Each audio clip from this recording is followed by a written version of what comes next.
पूर्व प्रधानमंत्री राजीव गांधी कहते थे कि केंद्र से आम जनता के लिए 1 रुपया भेजा जाता है तो सिर्फ 15 पैसे ही उस तक पहुंचते हैं। बाकी पैसे बिचौलियों, कमीशन एजेंट्स और भ्रष्टाचारियों की जेब में चले जाते हैं।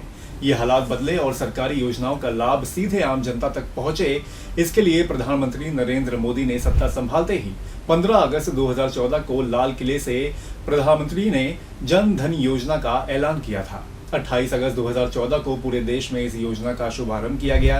पूरे देश में 56 करोड़ लोगों ने प्रधानमंत्री जन धन योजना के तहत बैंक खाते खोले, लेकिन लगता है कि अब लोगों का इस योजना के प्रति जो मोह है वो भंग होने लगा है।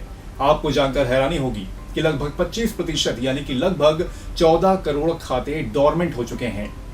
2 साल से इन खातों में कोई लेन देन नहीं हो रहा है। हैरानी की बात यह है कि विकसित राज्यों में सबसे ज्यादा जनधन खाते डोरमेंट हुए हैं, जबकि गरीब और पिछड़े राज्यों में इसका ज्यादा इस्तेमाल हो रहा है। आपका बैंक खाता कब डोरमेंट होता है, इस बारे में विभिन्न बैंकों के अलग अलग नियम हैं। आमतौर पर बचत और चालू खाते में 1 साल तक कोई लेन देन नहीं होता है तो वो निष्क्रिय हो जाता है। अगर ये खाता 1 साल और बंद रहता है तो ये डोरमेंट की श्रेणी में आता है। बैंक की एफडी और आरडी की मैच्योरिटी की रकम को अगर 2 साल के बाद तक निकाला नहीं जाता तो ये निष्क्रिय मानी जाती है। एक बार जब कोई खाता निष्क्रिय हो जाता है तो उसमें मौजूदा राशि पर बैंक कंपाउंडिंग यानी कि चक्रवृद्धि ब्याज देना बंद कर देता है। केवल साधारण ब्याज लागू होता है। अगर निष्क्रिय खाते की रकम को 8 साल तक क्लेम नहीं किया जाता है तो वो depositor education and awareness fund यानी कि DEAF में ट्रांसफर कर दिया जाता है उसे। निजी बैंकों में मिनिमम बैलेंस की शर्तें लगा रखी हैं, लेकिन जन धन योजना के तहत 0 बैलेंस पर खाते खोले गए थे। यही वजह है कि लोगों ने इन खातों को खुलवाने में जबरदस्त उत्साह दिखाया था। अकेले यूपी में 10 करोड़ खाते खोले गए, जबकि बिहार में 6.5 करोड़, पश्चिम बंगाल में 5.4 करोड़, मध्य प्रदेश में 4.6 करोड़ और राजस्थान में 3.7 करोड़ खाते खोले गए थे। हैरानी की बात यह है कि मौजूदा समय में तेलंगाना में सबसे ज्यादा 32.5% खाते डोरमेंट हैं। पंजाब में 28.5% खाते, ओडिशा में 17.2% खाते और पश्चिम बंगाल में 16.3% खाते डोरमेंट पड़े हुए हैं। हालांकि बिहार, झारखंड, छत्तीसगढ़, ओडिशा और असम जैसे गरीब राज्यों में निष्क्रिय खातों की संख्या कम है।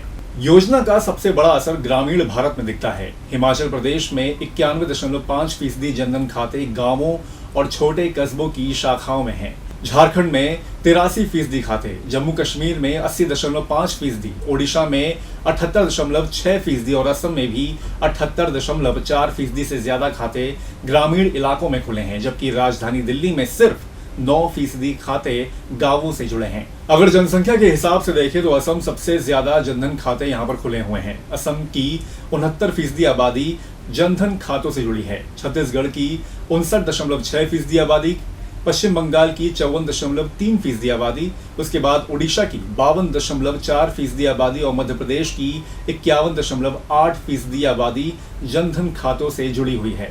यानी पूर्वी और गरीब राज्य इस योजना का सबसे ज्यादा फायदा उठा रहे हैं। सरकार अब इस योजना को और प्रभावी बनाने में जुटी है। ग्राम पंचायत स्तर पर निष्क्रिय खातों को सक्रिय कराने का अभियान चलाया जा रहा है। निष्क्रिय खातों को सक्रिय करने के लिए KYC अभियान चलाया जा रहा है। RBI के डिप्टी गवर्नर ने तो यहाँ तक कहा है कि 10 करोड़ खातों का KYC जरूरी है। साथ ही डायरेक्ट बेनिफिट ट्रांसफर यानी कि DBT के जरिए भी इन खातों को फिर से सक्रिय बनाने की कोशिश हो रही है।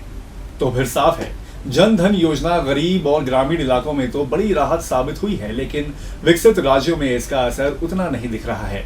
अब सरकार पर जिम्मेदारी है कि 14 करोड़ डोरमेंट या बंद पड़े खातों को फिर से सक्रिय करे, ताकि योजना का जो असली मकसद है यानी कि गरीब को बैंकिंग व्यवस्था से जोड़ने का, वो पूरी तरह से सफल हो सके।